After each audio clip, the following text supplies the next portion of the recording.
이것은 단순한 실종 사건이 아니었다. 정년을 앞둔 베테랑 형사가 감옥에서 사망한 청부살인업자의 유품에서 15년 전 미제 사건의 단서를 발견하며 마지막 사건에 뛰어들게 됩니다. 한 신혼부부의 흔적 없는 실종 뒤에 숨겨진 충격적인 진실이 드러나기 시작하는데, 과연 이 오래된 비밀의 끝에는 무엇이 기다리고 있을까요? 좋아요와 구독 눌러주시고 여러분이 생각하는 이 사건의 진실을 댓글로 남겨보세요. 서울중앙경찰서 강력계 사무실은 이른 아침부터 분주했습니다. 김 형사는 책상에 앉아 정년퇴직을 앞둔 마음가짐으로 마지막 업무들을 정리하고 있었습니다. 35년간 수많은 사건을 해결해온 그였지만 여전히 가슴 한편에는 풀지 못한 미제 사건들이 아픈 상처처럼 남아 있었습니다. 김 형사님, 이거 확인해 보시겠어요? 후배 형사가 서류 뭉치를 들고 다가왔습니다. 어제 교도소에서 사망한 청부살인업자 이성현의 유품 정리 목록이었습니다. 김 형사는 안경을 고쳐 쓰고 서류를 훑어보았습니다.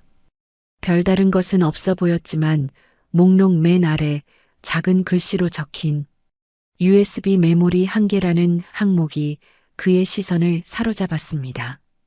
이성현이 왜 USB를 가지고 있었을까? 김 형사는 혼잣말을 중얼거리며 교도소로 향했습니다. 청부살인업자가 남긴 마지막 유품에 대한 묘한 호기심이 일었기 때문입니다. 교도소 담당자로부터 유품을 받아든 김 형사는 작은 검은색 USB를 유심히 들여다보았습니다. 겉보기에는 평범해 보였지만 왠지 모를 중요한 단서가 숨어 있을 것 같은 직감이 들었습니다. 사무실로 돌아온 김 형사는 조심스럽게 USB를 컴퓨터에 꽂았습니다. 파일이 열리는 순간 그의 얼굴은 경직되었습니다. 폴더 안에는 15년 전 미제 사건의 번호가 적힌 음성 파일과 영상 파일들이 있었던 것입니다. 바로 2008년에 일어난 신혼부부 실종 사건이었습니다. 이런, 설마. 김 형사는 손이 떨리는 것을 느꼈습니다. 당시 담당했던 사건 중 가장 아쉬웠던 미제 사건이 바로 박민서, 김지훈 부부의 실종 사건이었기 때문입니다. 결혼 한 달 만에 흔적도 없이 사라진 그들을 찾기 위해 온갖 노력을 기울였지만 단 하나의 단서도 찾을 수 없어 결국 미제로 남겨두어야 했던 사건이었습니다. 김 형사는 깊은 숨을 들이쉬고 첫 번째 음성 파일을 재생했습니다. 스피커에서 흘러나온 것은 한 여성의 차가운 목소리였습니다. 지훈아, 너무 늦었어. 이미 시작된 거야. 이어서 들린 남자의 절망적인 목소리가 김 형사의 심장을 먹게 했습니다. 지영아, 제발.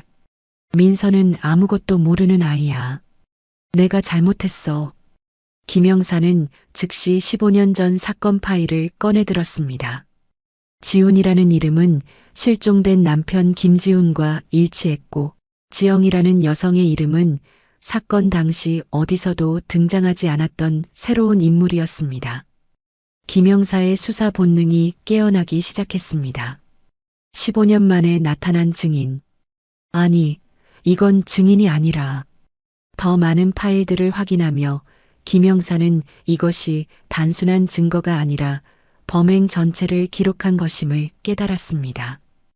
이성현이 왜 이런 자료를 보관하고 있었는지는 분명하지 않았지만 분명한 것은 이 USB 안에 15년간 미궁에 빠져 있던 사건의 진실이 담겨 있다는 사실이었습니다.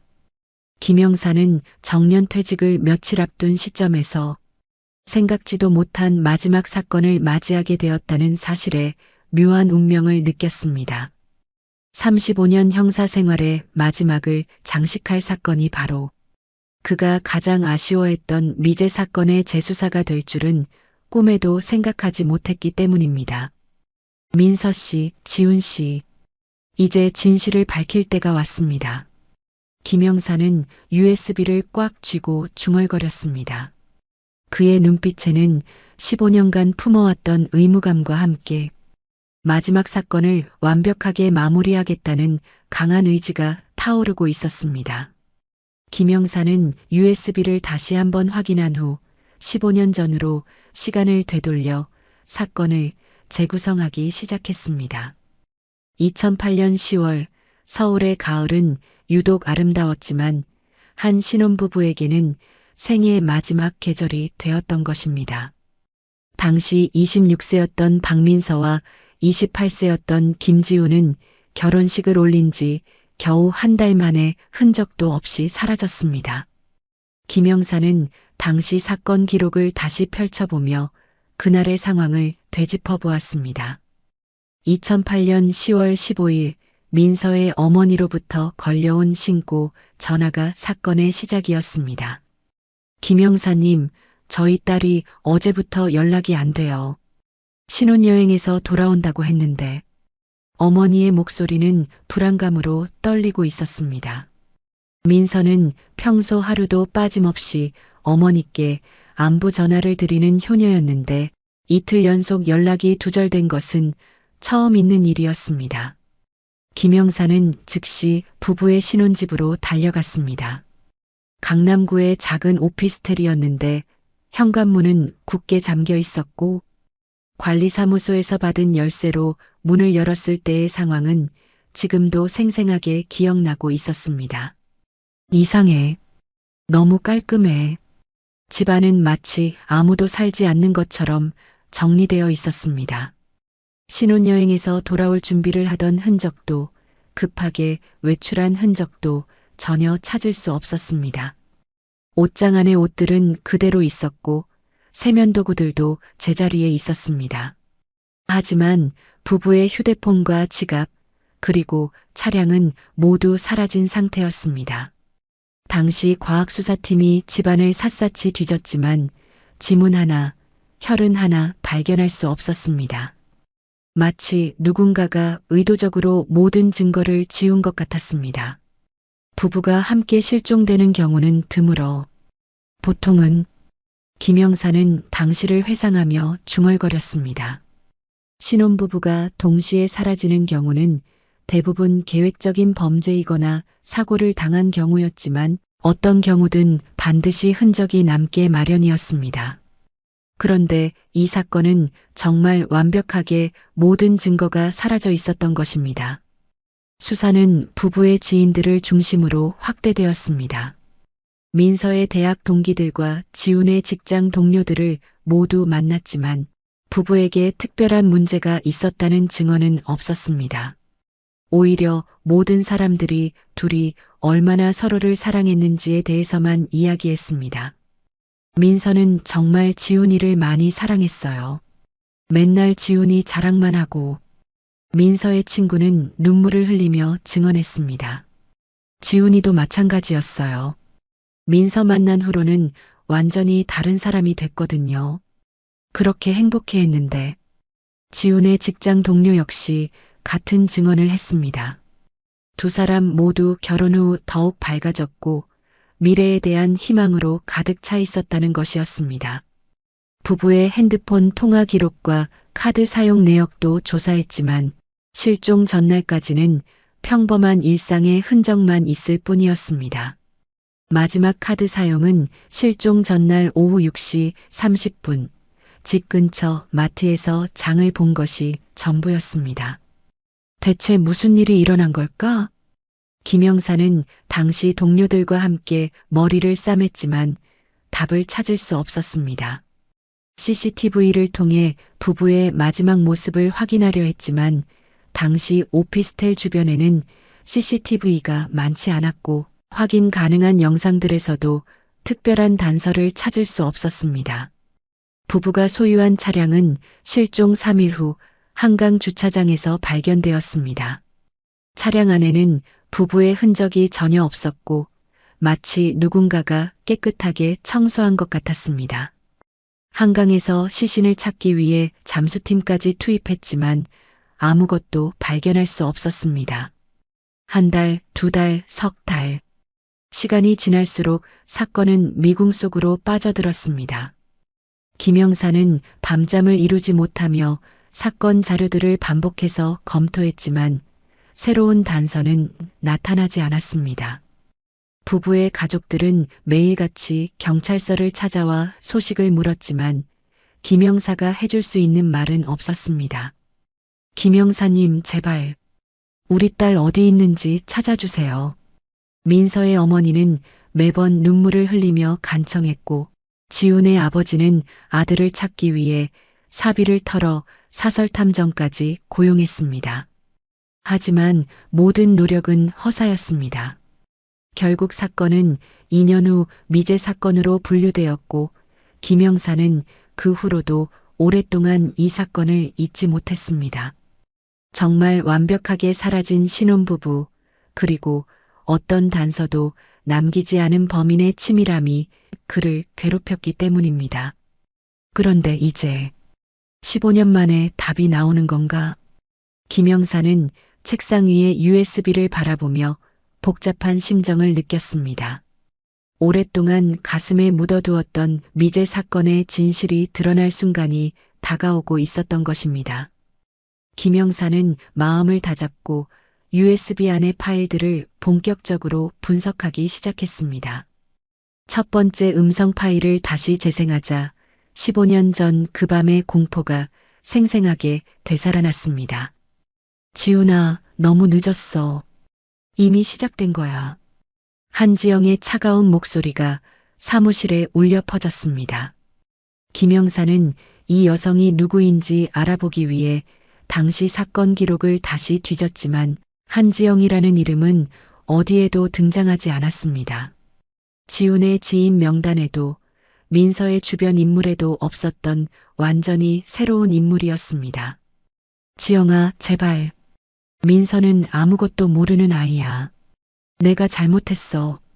지훈의 절망적인 목소리에서는 깊은 후회와 두려움이 느껴졌습니다. 김영사는 두 번째 음성 파일을 재생했습니다. 잘못했다고? 지금 와서 그런 말 하지 마. 우리 아이는 어떻게 할 거야? 나 혼자 키우라고? 한지영의 목소리는 점점 격해지고 있었습니다. 아이라는 단어에 김영사는 주목했습니다. 지훈과 한지영 사이에 아이가 있다는 것이었습니다. 아이 문제는 우리가 따로 이야기해도 되잖아. 민서까지 끌어들일 필요는. 끌어들인 게 아니야. 내가 선택한 거지. 나를 버리고 그 여자를 선택한 건 너잖아. 한지영의 목소리에서 오랫동안 쌓인 분노와 원망이 폭발하고 있었습니다. 김영사는 이제야 사건의 윤곽을 파악하기 시작했습니다. 지훈과 한지영은 과거 연인 사이였고 그들 사이에 아이까지 있었던 것입니다. 세 번째 파일을 재생하자 민서의 목소리가 들렸습니다. 여보, 이 사람이 누구야? 왜 우리 집에? 민서의 목소리는 불안과 혼란으로 떨리고 있었습니다.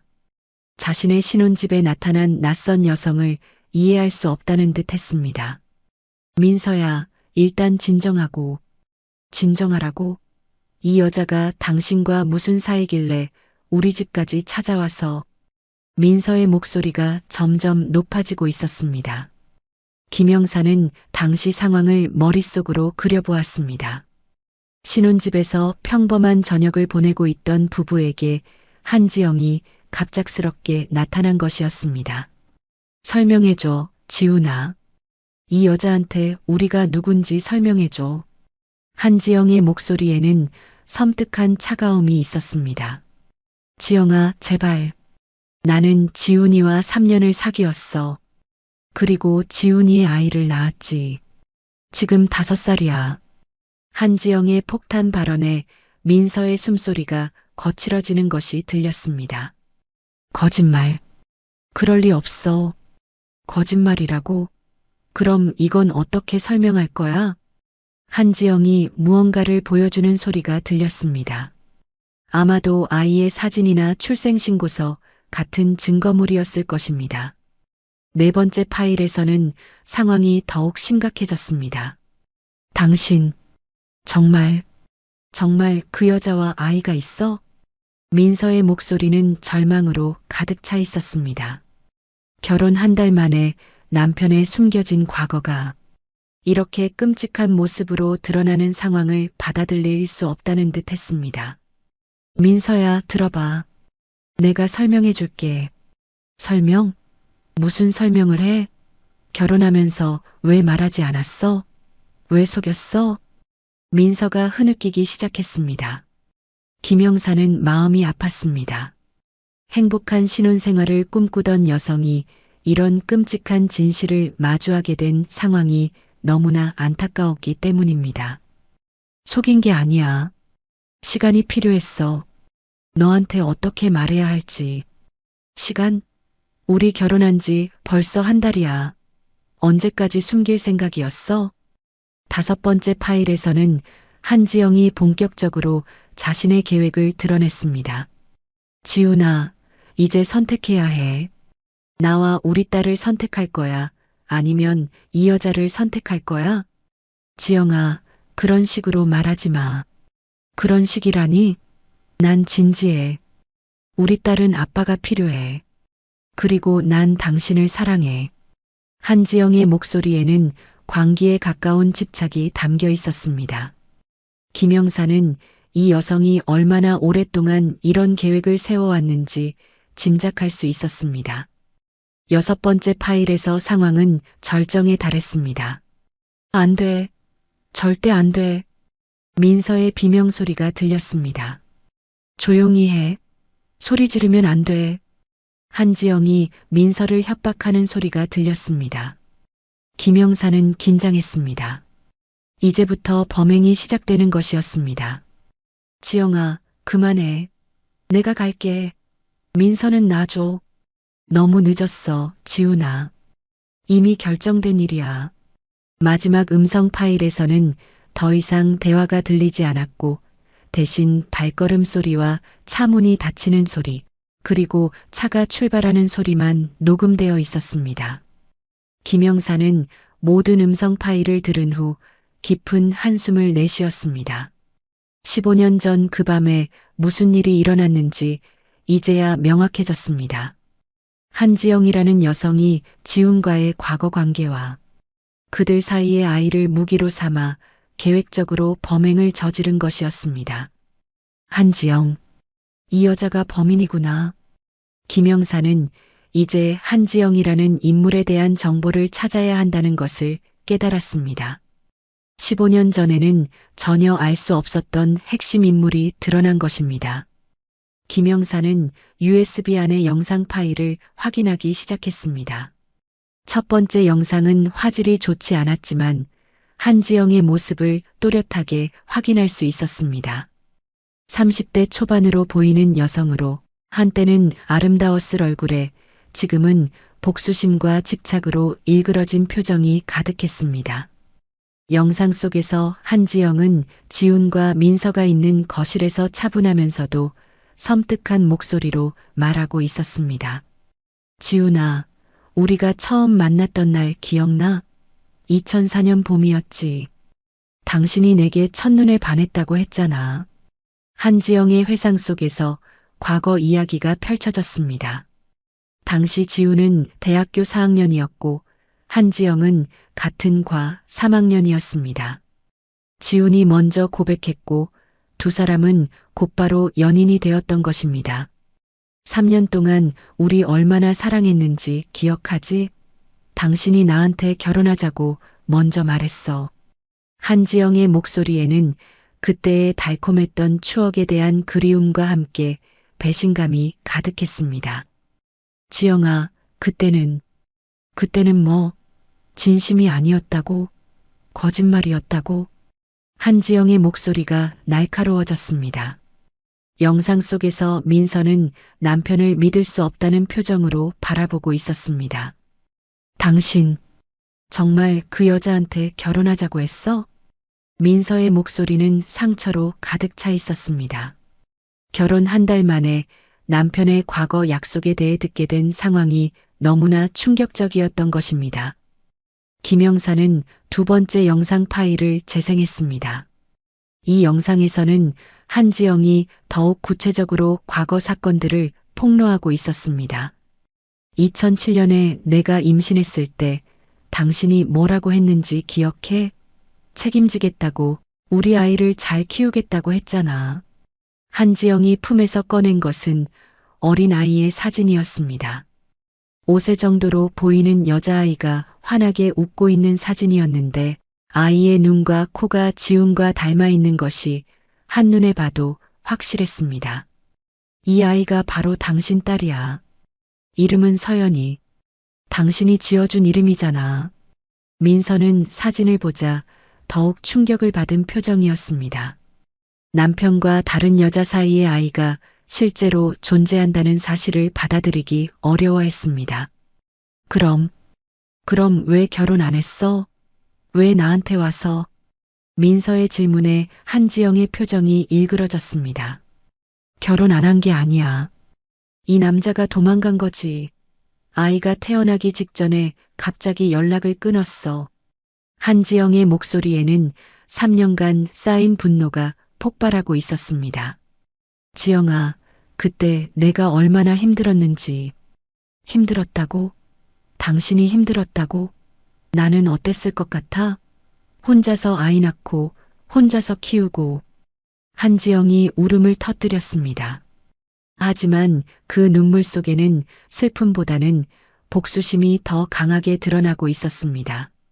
세 번째 영상에서는 한지영의 집착이 더욱 구체적으로 드러났습니다. 서연이는 매일 아빠를 찾아.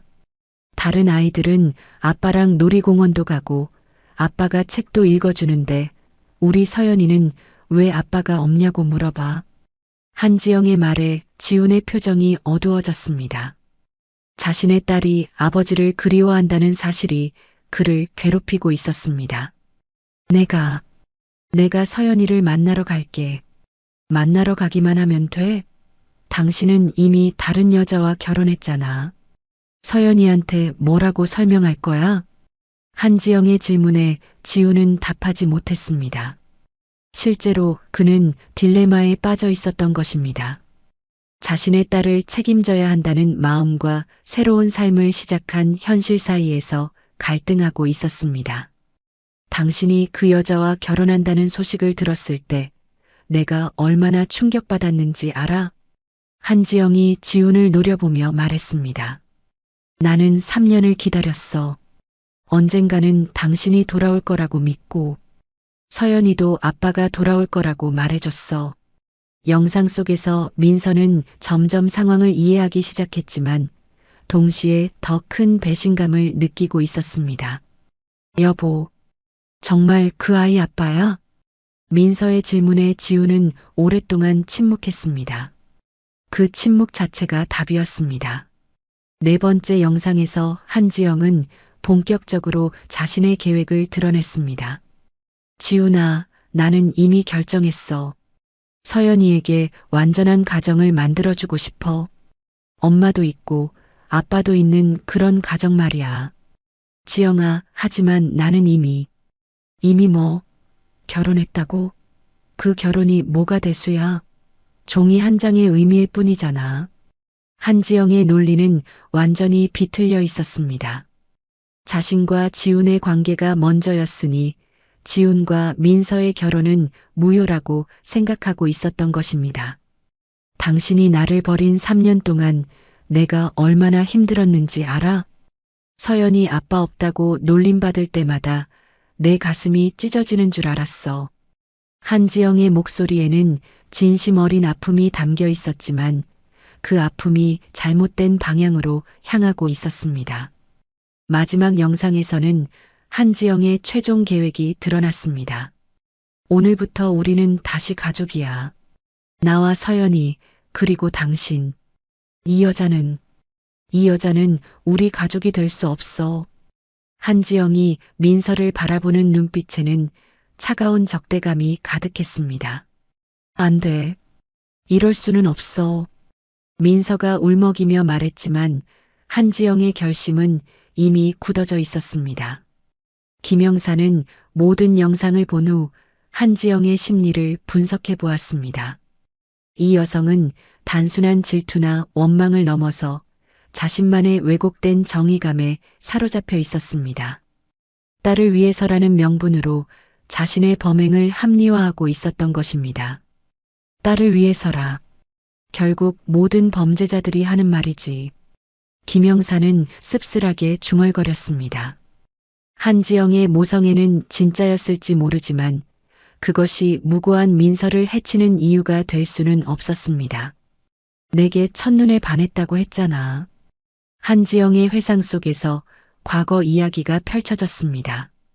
당시 지우는 대학교 4학년이었고 한지영은 같은 과 3학년이었습니다.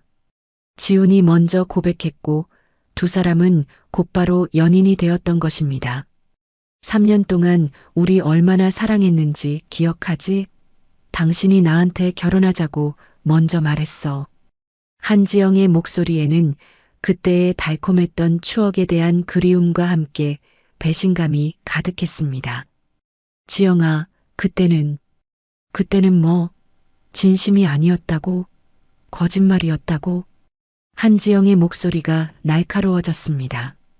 영상 속에서 민서는 남편을 믿을 수 없다는 표정으로 바라보고 있었습니다. 당신, 정말 그 여자한테 결혼하자고 했어? 민서의 목소리는 상처로 가득 차 있었습니다.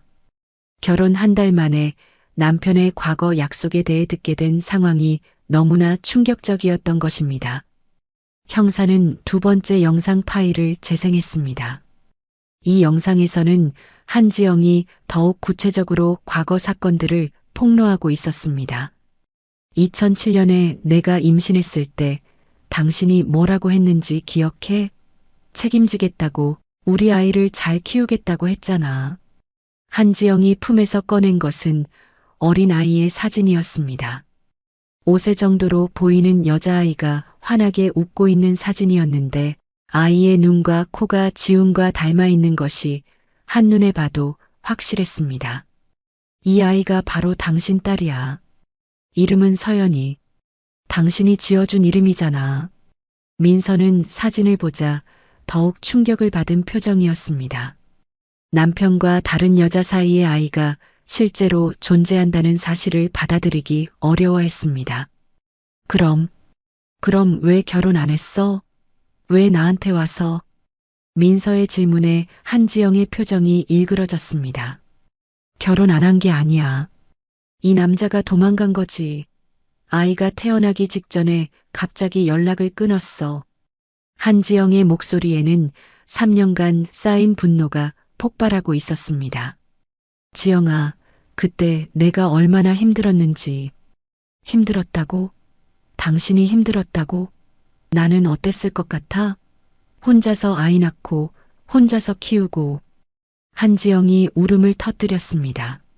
하지만 그 눈물 속에는 슬픔보다는 복수심이 더 강하게 드러나고 있었습니다. 세 번째 영상에서는 한지영의 집착이 더욱 구체적으로 드러났습니다. 서연이는 매일 아빠를 찾아. 다른 아이들은 아빠랑 놀이공원도 가고 아빠가 책도 읽어주는데 우리 서연이는 왜 아빠가 없냐고 물어봐. 한지영의 말에 지훈의 표정이 어두워졌습니다. 자신의 딸이 아버지를 그리워한다는 사실이 그를 괴롭히고 있었습니다. 내가 서연이를 만나러 갈게. 만나러 가기만 하면 돼? 당신은 이미 다른 여자와 결혼했잖아. 서연이한테 뭐라고 설명할 거야? 한지영의 질문에 지우는 답하지 못했습니다. 실제로 그는 딜레마에 빠져 있었던 것입니다. 자신의 딸을 책임져야 한다는 마음과 새로운 삶을 시작한 현실 사이에서 갈등하고 있었습니다. 당신이 그 여자와 결혼한다는 소식을 들었을 때 내가 얼마나 충격받았는지 알아? 한지영이 지훈을 노려보며 말했습니다. 나는 3년을 기다렸어. 언젠가는 당신이 돌아올 거라고 믿고 서연이도 아빠가 돌아올 거라고 말해줬어. 영상 속에서 민서는 점점 상황을 이해하기 시작했지만 동시에 더 큰 배신감을 느끼고 있었습니다. 여보, 정말 그 아이 아빠야? 민서의 질문에 지우는 오랫동안 침묵했습니다.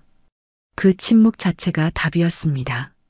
네 번째 영상에서 한지영은 본격적으로 자신의 계획을 드러냈습니다.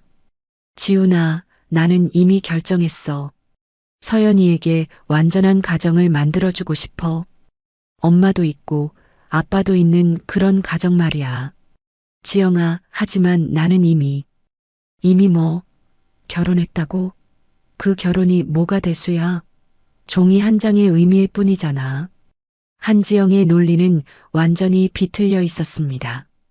자신과 지훈의 관계가 먼저였으니 지훈과 민서의 결혼은 무효라고 생각하고 있었던 것입니다. 당신이 나를 버린 3년 동안 내가 얼마나 힘들었는지 알아? 서연이 아빠 없다고 놀림받을 때마다 내 가슴이 찢어지는 줄 알았어. 한지영의 목소리에는 진심 어린 아픔이 담겨 있었지만 그 아픔이 잘못된 방향으로 향하고 있었습니다. 마지막 영상에서는 한지영의 최종 계획이 드러났습니다. 오늘부터 우리는 다시 가족이야. 나와 서연이, 그리고 당신. 이 여자는 우리 가족이 될 수 없어. 한지영이 민서를 바라보는 눈빛에는 차가운 적대감이 가득했습니다. 안 돼. 이럴 수는 없어. 민서가 울먹이며 말했지만 한지영의 결심은 이미 굳어져 있었습니다. 형사는 모든 영상을 본 후 한지영의 심리를 분석해 보았습니다. 이 여성은 단순한 질투나 원망을 넘어서 자신만의 왜곡된 정의감에 사로잡혀 있었습니다. 딸을 위해서라는 명분으로 자신의 범행을 합리화하고 있었던 것입니다. 딸을 위해서라. 결국 모든 범죄자들이 하는 말이지. 형사는 씁쓸하게 중얼거렸습니다. 한지영의 모성애는 진짜였을지 모르지만 그것이 무고한 민서를 해치는 이유가 될 수는 없었습니다. 김 형사는 USB에서 가장 충격적인 파일을 발견했습니다. 그것은 범행 당일 지훈이 한지영과 나눈 사전 통화 녹음이었습니다. 이 파일을 통해 놀라운 사실이 드러났습니다. 처음에는 지훈도 한지영의 계획에 동조하고 있었던 것입니다. 지영아, 정말 이 방법밖에 없을까? 통화 속 지훈의 목소리는 망설임으로 가득 차 있었습니다. 다른 방법이 있다면 내가 진작에 했겠지. 서연이를 생각해봐. 이 아이가 아빠 없이 평생 살아야 한다고? 한지영의 목소리는 단호했습니다. 이미 모든 계획을 세워놓은 상태였던 것입니다. 하지만 민서는 정말 아무 잘못이 없는데. 잘못이 없다고? 내 남자를 빼앗아간 게 잘못이 없다고? 한지영의 목소리에서 질투와 분노가 폭발했습니다. 민서가 언제 당신을 빼앗아갔어? 당신이 나를 버리고 도망간 거잖아. 도망간 게 아니야. 나는 준비가 안 됐었어. 갑자기 아빠가 된다는 게. 지훈의 변명에 한지영은 차갑게 대답했습니다. 준비? 3년이나 시간이 있었는데 뭘 더 준비해? 이제 와서 그런 말 하지 마. 두 번째 통화 녹음에서는 지훈이 한지영의 계획에 완전히 동조하는 모습을 보였습니다. 알았어. 당신 말이 맞아. 서연이를 위해서라면. 그래, 우리 딸을 위해서야. 서연이가 행복하려면 완전한 가족이 필요해. 그럼 언제? 오늘 밤. 민서가 집에 돌아오면. 한지영의 계획은 치밀했습니다. 민서를 제거한 후 그것이 사고나 자살로 보이도록 조작할 생각이었던 것입니다. 흔적은 남기지 않을 거야. 완벽하게 처리할 거야. 정말 다른 방법은 없을까? 이혼을 하고. 이혼? 그럼 서연이한테 뭐라고 설명할 거야? 아빠가 다른 여자와 결혼했다가 이혼했다고? 한지영은 지훈의 모든 대안을 차단했습니다. 오직 자신의 계획만이 유일한 해답이라고 주장했습니다. 하지만 세 번째 통화에서는 상황이 완전히 바뀌었습니다. 이 통화는 범행 직전 민서가 집에 돌아온 후에 이루어진 것이었습니다. 지영아, 안 돼. 나는 못하겠어. 지훈의 목소리에는 결연한 의지가 담겨 있었습니다. 뭐라고? 지금 와서 무슨 소리야? 민서를 보니까 정말 못하겠어. 이건 너무 잘못된 일이야. 지훈은 실제로 민서와 마주한 순간 자신이 얼마나 끔찍한 일을 하려 했는지 깨달았던 것입니다. 지훈아, 정신 차려. 우리가 얼마나 계획했는데. 계획이 뭐가 대수야. 사람을 죽이는 건데. 지훈의 외침에 한지영은 잠시 당황했지만 곧 더욱 차가운 목소리로 대답했습니다. 이미 늦었어. 나는 이미 여기 와 있어. 그럼 그냥 돌아가. 내가 서연이 양육비 다 대줄게. 면접권도 보장할게. 양육비? 면접권? 그런 걸로 해결될 문제라고 생각해? 한지영의 목소리는 점점 위험해지고 있었습니다. 네 번째 통화에서는 결정적인 순간이 기록되어 있었습니다. 지영아, 제발 그만해. 민서는 놔줘. 안 돼. 이미 시작된 일이야. 당신이 배신해도 나는 계속할 거야. 배신? 내가 언제 배신했어? 지금이잖아. 바로 지금. 우리 딸보다 그 여자를 선택하는 게 배신이 아니면 뭐야? 한지영의 논리는 완전히 뒤틀려 있었습니다. 지훈이 살인을 거부하는 것을 배신으로 받아들이고 있었던 것입니다. 나는 서연이도 사랑해. 하지만 이런 식으로는 안 돼. 그럼 어떤 식으로? 말해봐. 다른 방법이 있으면. 지훈은 대답하지 못했습니다. 실제로 그에게는 모든 문제를 해결할 마법 같은 해답이 없었기 때문입니다. 마지막 통화에서 한지영은 최후 통첩을 했습니다. 지훈아, 마지막으로 묻는다. 나와 서연이를 선택할 거야? 아니면 그 여자를 선택할 거야? 지영아, 이건 선택의 문제가 아니야. 선택의 문제가 맞아. 당신이 선택하지 않으면 내가 선택할 거야. 무슨 뜻이야? 내 방식대로 하겠다는 뜻이야. 통화가 끊어진 후 김영사는 상황을 정리해 보았습니다. 지훈은 처음에는 한지영의 계획에 동조했지만 막상 실행 직전에 마음을 바꾼 것이었습니다. 하지만 한지영은 이미 돌아갈 수 없는 선을 넘어서 있었습니다. 결국 지훈이 양심의 가책을 느낀 거군. 김영사는 복잡한 심정이었습니다. 지훈이 마지막 순간에 올바른 선택을 했지만 이미 한지영의 광기를 막기에는 너무 늦었던 것입니다. USB에는 또 다른 충격적인 파일이 있었습니다. 그것은 한지영이 혼자서 범행을 실행하는 과정을 보여주는 영상이었습니다. 지훈의 배신에도 불구하고 그녀는 자신의 계획을 포기하지 않았던 것입니다. 지훈아, 당신이 나를 배신해도 상관없어. 나는 우리 딸을 위해 끝까지 할 거야. 영상 속 한지영의 목소리에는 절망과 광기가 뒤섞여 있었습니다. 사랑하는 사람의 배신이 그녀를 더욱 극단으로 몰아간 것이었습니다. 김영사는 USB의 모든 자료를 분석한 후 한지영을 체포하기 위한 수사에 착수했습니다. 15년이 지난 지금 한지영이 어디에 있는지 추적하는 것이 최우선 과제였습니다. 지훈의 가족들을 통해 단서를 찾기로 결정했습니다. 지훈의 아버지는 현재 서울 외곽의 한 요양원에서 지내고 있었습니다. 치매 초기 증상으로 인해 몇 년 전부터 요양원에서 돌봄을 받고 있었던 것입니다. 김영사는 혹시 한지영이 지훈의 아버지를 통해 무언가 정보를 얻으려 할 수도 있다고 판단했습니다. 아버님, 혹시 지훈 씨 관련해서 최근에 누군가 찾아온 적 있으세요?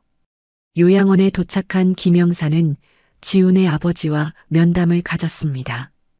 80대의 노인은 기억이 혼재되어 있었지만 며칠 전의 일은 비교적 선명하게 기억하고 있었습니다.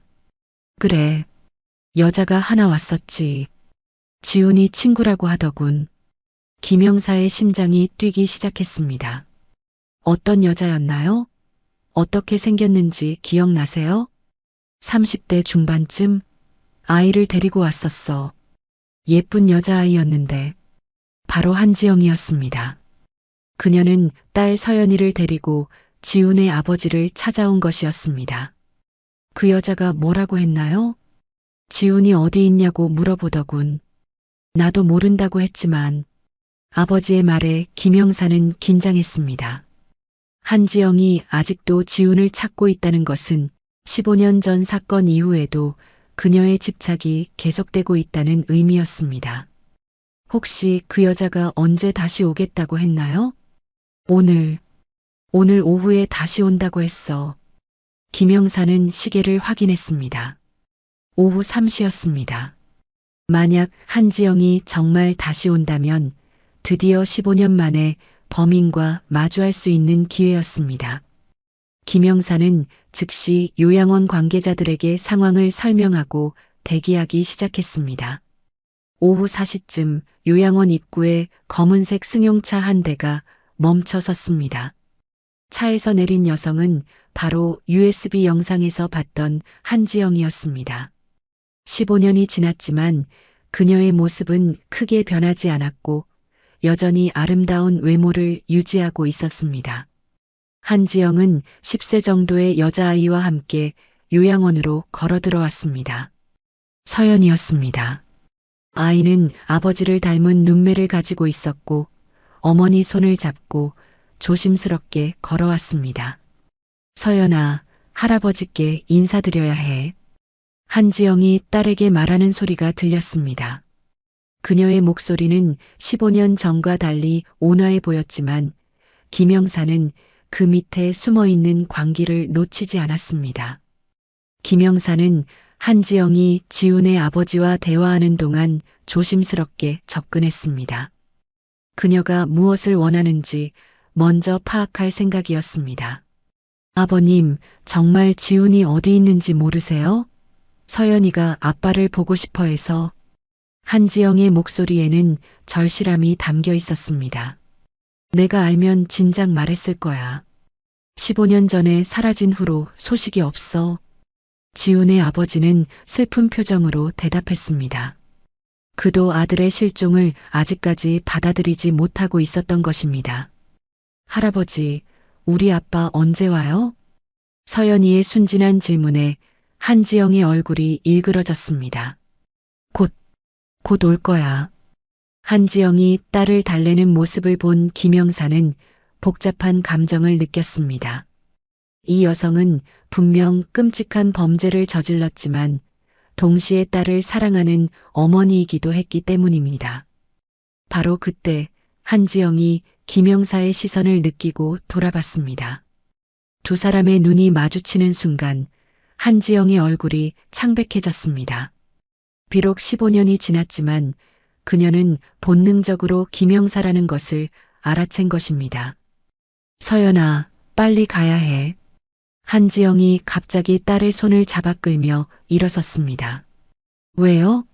할아버지랑 더 이야기해요. 안 돼. 지금 당장 가야 해. 김영사도 더 이상 숨어 있을 이유가 없었습니다.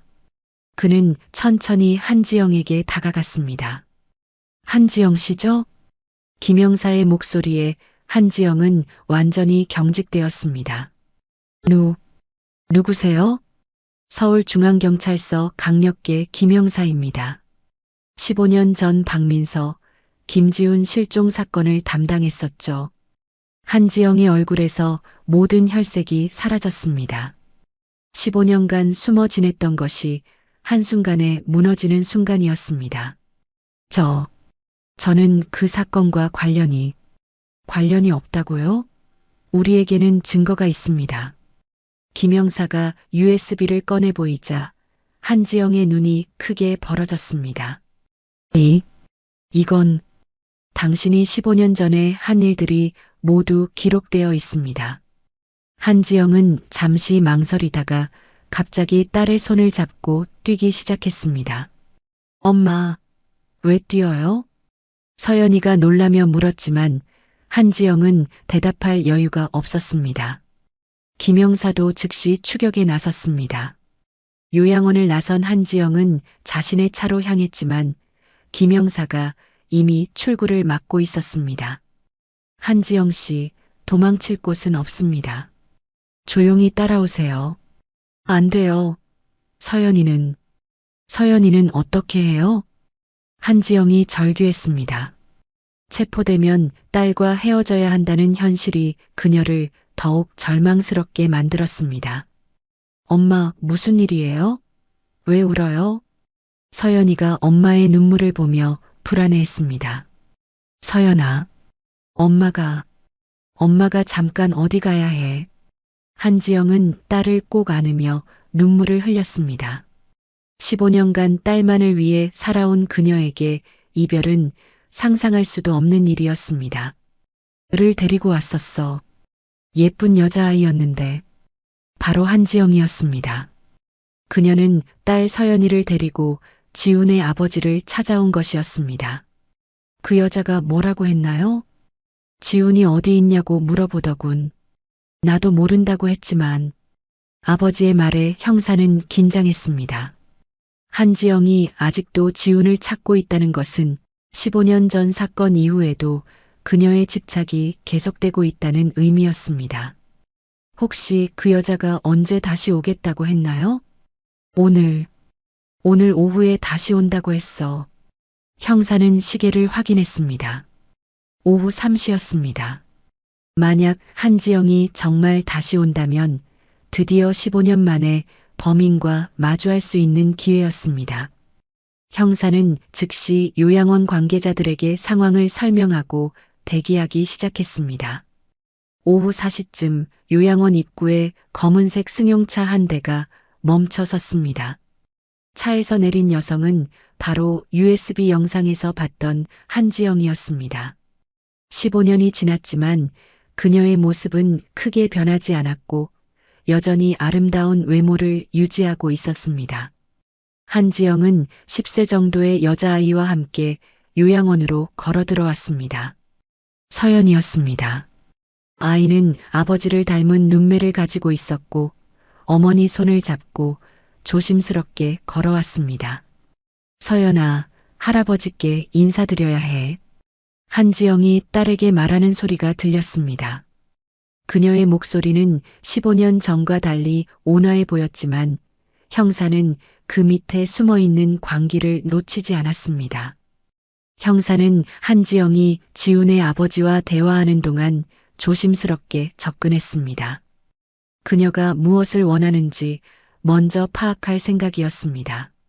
아버님, 정말 지훈이 어디 있는지 모르세요?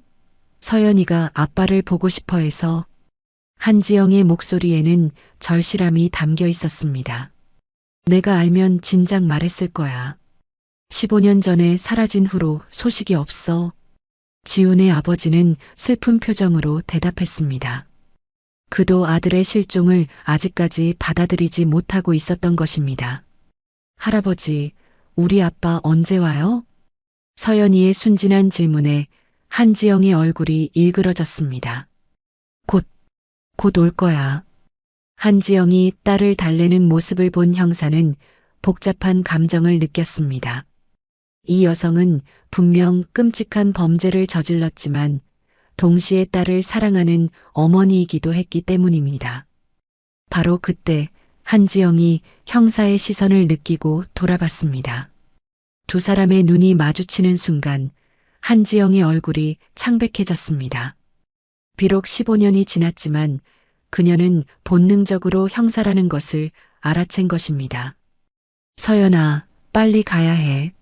한지영이 갑자기 딸의 손을 잡아 끌며 일어섰습니다. 왜요? 할아버지랑 더 이야기해요. 안 돼. 지금 당장 가야 해. 형사도 더 이상 숨어 있을 이유가 없었습니다. 그는 천천히 한지영에게 다가갔습니다. 한지영 씨죠? 형사의 목소리에 한지영은 완전히 경직되었습니다. 누구세요? 서울중앙경찰서 강력계 형사입니다. 15년 전 박민서, 김지훈 실종 사건을 담당했었죠. 한지영의 얼굴에서 모든 혈색이 사라졌습니다. 15년간 숨어 지냈던 것이 한순간에 무너지는 순간이었습니다. 저는 그 사건과 관련이 없다고요? 우리에게는 증거가 있습니다. 형사가 USB를 꺼내 보이자 한지영의 눈이 크게 벌어졌습니다. 이건 당신이 15년 전에 한 일들이 모두 기록되어 있습니다. 한지영은 잠시 망설이다가 갑자기 딸의 손을 잡고 뛰기 시작했습니다. 엄마, 왜 뛰어요?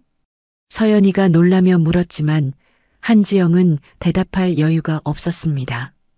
형사도 즉시 추격에 나섰습니다. 요양원을 나선 한지영은 자신의 차로 향했지만 형사가 이미 출구를 막고 있었습니다. 한지영 씨, 도망칠 곳은 없습니다. 조용히 따라오세요. 안 돼요. 서연이는 어떻게 해요? 한지영이 절규했습니다. 체포되면 딸과 헤어져야 한다는 현실이 그녀를 더욱 절망스럽게 만들었습니다. 엄마, 무슨 일이에요? 왜 울어요? 서연이가 엄마의 눈물을 보며 불안해했습니다. 서연아, 엄마가 잠깐 어디 가야 해. 한지영은 딸을 꼭 안으며 눈물을 흘렸습니다. 15년간 딸만을 위해 살아온 그녀에게 이별은 상상할 수도 없는 일이었습니다. 한지영이 체포된 후 김영사는 마침내 15년간 미궁에 빠져있던 사건을 해결할 수 있을 거라고 생각했습니다. USB에 담긴 결정적 증거들과 한지영의 자백만 있으면 완벽한 사건 해결이 가능해 보였기 때문입니다. 하지만 현실은 김영사의 기대와 달랐습니다. 한지영은 변호사를 선임한 후 완전히 다른 모습을 보였습니다. 저는 그 사건과 무관합니다. 수사실에서 한지영은 당당하게 말했습니다. 요양원에서 보였던 당황스러운 모습은 온데간데 없었고 차가우면서도 계산적인 표정으로 변해 있었습니다. USB에 당신 목소리가 있는데도 무관하다고 하시는 건가요? 김영사가 증거를 제시하자 한지영의 변호사가 즉시 반박했습니다. 그 USB가 언제, 어디서, 누구에 의해 제작되었는지 명확하지 않습니다. 증거로서의 효력에 의문이 있습니다. 변호사의 지적에 김영사는 당황했습니다. USB는 분명히 청부살인업자 이성현의 유품에서 나온 것이었지만 이성현이 이미 사망한 상태에서는 USB의 출처를 명확하게 증명하기 어려웠습니다. 이성현이 왜 이런 자료를 가지고 있었는지도 의문입니다. 혹시 누군가가 조작한 것은 아닐까요? 변호사의 추궁에 검찰도 곤란해했습니다. 실제로 USB의 진위성을 과학적으로 입증하는 것은 쉽지 않았고 15년이 지난 시점에서 다른 물적 증거를 찾는 것은 거의 불가능했습니다. 한지영 씨, 그럼 15년 전 김지훈과 어떤 관계였습니까? 검사가 직접 신문에 나섰습니다. 연인 관계였습니다. 하지만 헤어진 후로는 연락하지 않았습니다. 그럼 서연이는? 지훈 씨의 딸이 맞습니다. 하지만 양육에 대한 책임을 다하지 않아서 법적 대응을 고려하고 있던 차였습니다. 한지영의 대답은 매우 교묘했습니다. 사실은 인정하되 범죄와는 무관하다는 식으로 진술하고 있었던 것입니다. 그럼 왜 요양원까지 찾아가서 지훈 씨의 행방을 물었습니까? 양육비 문제 때문입니다. 서연이가 아버지를 궁금해해서 한번 만나게 해주고 싶기도 했고요. 한지영의 모든 대답에는 합리적인 이유가 있었습니다. 김영사는 점점 답답해졌습니다. 며칠 후 더욱 충격적인 소식이 들려왔습니다. 한지영이 보석으로 석방된 것입니다. 어떻게 이런 일이? 김영사는 검사실을 찾아가 항의했습니다. 김영사님, 현재로서는 결정적 증거가 부족합니다. USB만으로는 기소하기 어렵다는 게 상부의 판단입니다. 검사의 설명에 김영사는 절망했습니다. 15년간 찾던 진범을 잡았는데도 처벌할 수 없다는 현실이 너무나 가혹했습니다. 그럼 민서 씨와 지훈 씨는 어떻게 됩니까? 그들의 죽음은 그냥 묻어두라는 말입니까? 죄송합니다. 더 확실한 증거가 나오기 전까지는 김영사는 주먹을 꽉 쥐었습니다. 35년 형사 생활 중 이렇게 억울한 적은 없었습니다. 한지영이 석방된 후 그녀는 더욱 대담해졌습니다. 심지어 언론과의 인터뷰에서도 당당한 모습을 보였습니다. 저는 무고한 시민입니다. 경찰의 잘못된 수사로 인해 큰 피해를 입었습니다. 텔레비전 화면 속 한지영은 피해자인 것처럼 행동했습니다. 김영사는 분노로 리모컨을 던져버렸습니다. 15년을 기다렸는데 15년을 김영사의 아내가 남편을 위로했지만 그의 상처는 쉽게 아물지 않았습니다. 며칠 후 한지영은 딸 서연이와 함께 해외로 출국했습니다. 수사선상에 있는 동안에도 출국 금지 조치가 내려지지 않았기 때문에 가능한 일이었습니다. 호주로 갔다고 합니다. 이민 절차를 밟고 있는 것 같습니다. 후배 형사가 보고했지만 이미 늦은 후였습니다. 결국 도망친 거구나. 김영사는 허탈함을 감추지 못했습니다. 한지영은 법의 허점을 교묘하게 이용해 처벌을 피해간 것이었습니다. 정년퇴직 날 김영사는 사무실에서 마지막 정리를 하고 있었습니다. 책상 위에는 여전히 박민서, 김지훈 부부의 사진이 놓여 있었습니다. 미안해. 끝까지 해결해주지 못해서. 김영사는 사진을 바라보며 중얼거렸습니다. 35년 형사 생활의 마지막이 이런 씁쓸한 결말로 끝나게 될 줄은 꿈에도 생각하지 못했습니다. 동료들이 마련한 퇴임식에서도 김영사의 마음은 무겁기만 했습니다. 김영사님, 그동안 수고 많으셨습니다.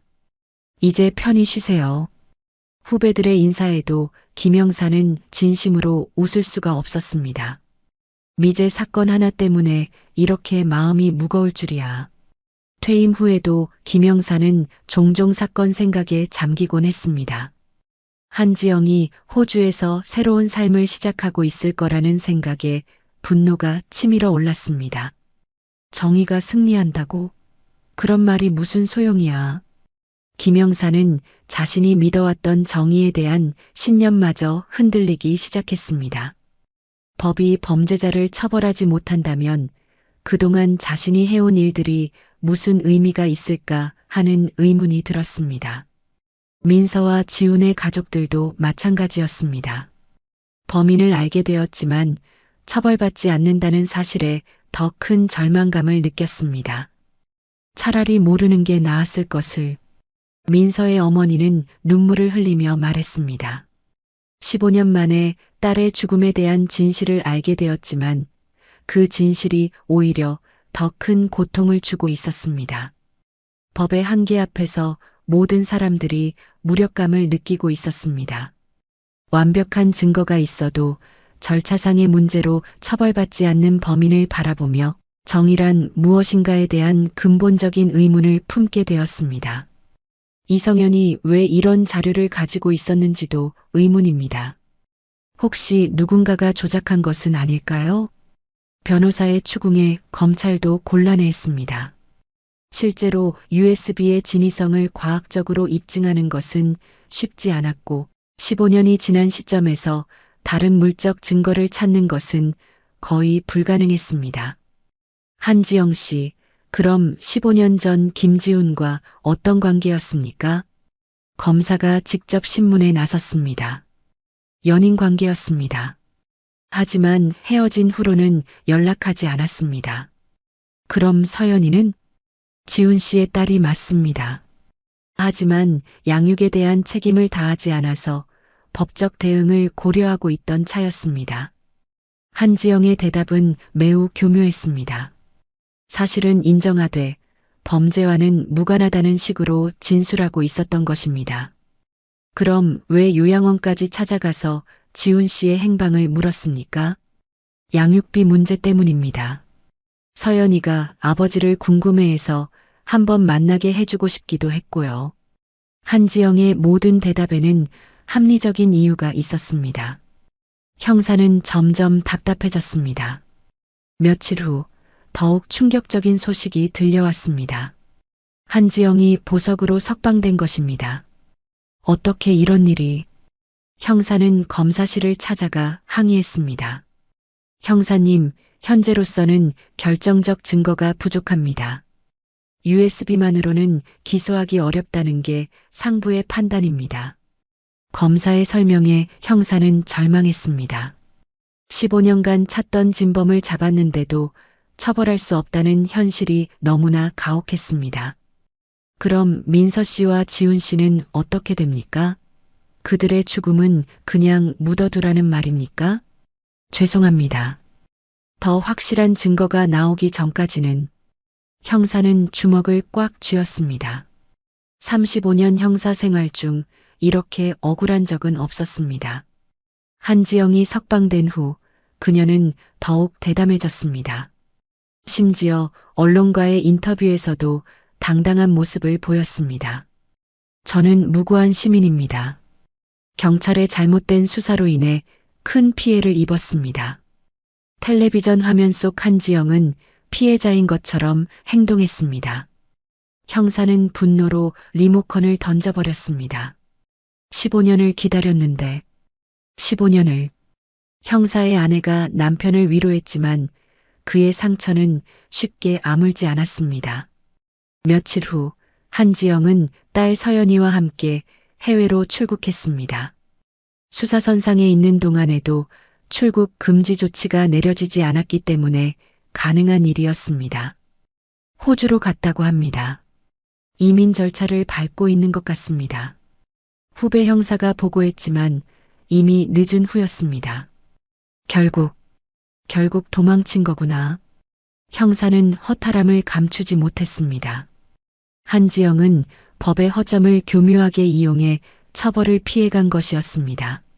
정년퇴직 날 형사는 사무실에서 마지막 정리를 하고 있었습니다. 책상 위에는 여전히 박민서, 김지훈 부부의 사진이 놓여 있었습니다. 미안해. 끝까지 해결해주지 못해서. 형사는 사진을 바라보며 중얼거렸습니다. 35년 형사 생활의 마지막이 이런 씁쓸한 결말로 끝나게 될 줄은 꿈에도 생각하지 못했습니다. 동료들이 마련한 퇴임식에서도 형사의 마음은 무겁기만 했습니다. 형사님, 그동안 수고 많으셨습니다. 이제 편히 쉬세요. 후배들의 인사에도 형사는 진심으로 웃을 수가 없었습니다. 미제 사건 하나 때문에 이렇게 마음이 무거울 줄이야. 퇴임 후에도 형사는 종종 사건 생각에 잠기곤 했습니다. 한지영이 호주에서 새로운 삶을 시작하고 있을 거라는 생각에 분노가 치밀어 올랐습니다. 정의가 승리한다고? 그런 말이 무슨 소용이야. 형사는 자신이 믿어왔던 정의에 대한 신념마저 흔들리기 시작했습니다. 법이 범죄자를 처벌하지 못한다면 그동안 자신이 해온 일들이 무슨 의미가 있을까 하는 의문이 들었습니다. 민서와 지훈의 가족들도 마찬가지였습니다. 범인을 알게 되었지만 처벌받지 않는다는 사실에 더 큰 절망감을 느꼈습니다. 차라리 모르는 게 나았을 것을. 민서의 어머니는 눈물을 흘리며 말했습니다. 15년 만에 딸의 죽음에 대한 진실을 알게 되었지만 그 진실이 오히려 더 큰 고통을 주고 있었습니다. 법의 한계 앞에서 모든 사람들이 무력감을 느끼고 있었습니다. 완벽한 증거가 있어도 절차상의 문제로 처벌받지 않는 범인을 바라보며 정의란 무엇인가에 대한 근본적인 의문을 품게 되었습니다. 퇴직한 지 3개월이 지난 어느 날 형사에게 예상치 못한 전화가 걸려왔습니다. 호주 경찰청에서 온 국제 전화였습니다. 안녕하세요. 저는 호주 시드니 경찰청의 데이비드 존슨 형사입니다. 통역관을 통해 들려온 소식은 충격적이었습니다. 한국인 여성 한지영과 그의 딸이 교통사고로 사망했습니다. 한국 경찰에 관련 수사 기록이 있는지 확인하고 싶어서 연락드렸습니다. 형사의 손이 떨렸습니다. 3개월 전까지만 해도 호주에서 새로운 삶을 시작했을 한지영이 사망했다는 소식이었습니다. 언제 일어난 일입니까? 일주일 전입니다. 시드니 시내에서 트럭과 충돌한 단순 교통사고였습니다. 형사는 복잡한 감정에 휩싸였습니다. 법이 처벌하지 못한 범인이 다른 방식으로 심판을 받은 것이었습니다. 혹시 딸은 어떻게 됩니까? 안타깝게도 함께 사망했습니다. 현재 한국 영사관에서 시신 처리 문제를 협의 중입니다. 전화를 끊은 후 형사는 오랫동안 말없이 앉아 있었습니다. 한지영에 대한 분노와 증오로 가득했던 마음에 묘한 공허함이 찾아왔습니다. 여보, 무슨 전화였어? 아내가 걱정스럽게 물었습니다. 한지영이 죽었대. 뭐라고? 형사는 아내에게 상황을 설명했습니다. 아내도 놀란 표호로 남편을 바라보았습니다. 그럼 이제 끝난 건가? 끝났다고 해야 할까? 시작되었다고 해야 할까? 형사는 복잡한 심경을 토로했습니다. 한지영의 죽음으로 사건은 영원히 미제로 남게 되었지만 동시에 어떤 의미에서는 정의가 실현된 것이기도 했습니다. 며칠 후 형사는 민서와 지훈 부부의 묘소를 찾았습니다. 15년 전 시신을 찾지 못해 빈 무덤으로 만들어진 곳이었지만 가족들이 정성껏 관리하고 있었습니다. 민서 씨, 지훈 씨, 이제야 말할 수 있을 것 같습니다. 형사는 무덤 앞에 무릎을 꿇고 앉았습니다. 범인을 찾았습니다. 비록 법으로는 처벌하지 못했지만 하늘이 벌을 내린 것 같습니다. 바람이 불어와 형사의 머리를 스쳤습니다. 마치 두 사람이 대답하는 것 같은 기분이 들었습니다. 지훈 씨, 당신도 마지막에는 올바른 선택을 하려 했죠. 그것만은 인정합니다. 형사의 목소리가 떨렸습니다. 지훈이 마지막 순간에 보인 양심의 가책이 그를 완전한 악인으로 규정하기 어렵게 만들었습니다. 민서 씨, 당신은 정말 아무 잘못이 없었는데 미안합니다. 형사는 눈물을 흘렸습니다. 35년간 수많은 사건을 다뤘지만 이렇게 무고한 피해자를 만난 적은 없었습니다. 무덤에서 나오는 길에 형사는 민서의 어머니를 만났습니다. 80세가 넘은 어머니는 여전히 매주 딸의 무덤을 찾고 있었습니다. 어머님, 형사님, 소식 들었어요. 그 여자 죽었다고.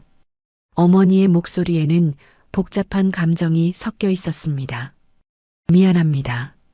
끝까지 처벌해주지 못해서. 아니에요. 하늘이 다 보고 있었나 봐요. 어머니는 의외로 담담한 반응을 보였습니다. 사실 그 여자도 엄마였잖아요. 딸을 잃은 심정을 생각하면 미워할 수만도 없어요. 어머니의 말에 형사는 놀랐습니다. 딸을 잃은 어머니가 범인에 대해 이런 관용을 보일 줄은 예상하지 못했기 때문입니다. 하지만 잘못은 잘못이에요. 그 아이가 무슨 죄가 있다고. 어머니의 눈에서 눈물이 흘러내렸습니다. 한 달 후 형사는 뜻밖의 소식을 들었습니다. 호주에서 한지영의 유품을 정리하던 중 일기장이 발견되었다는 것입니다.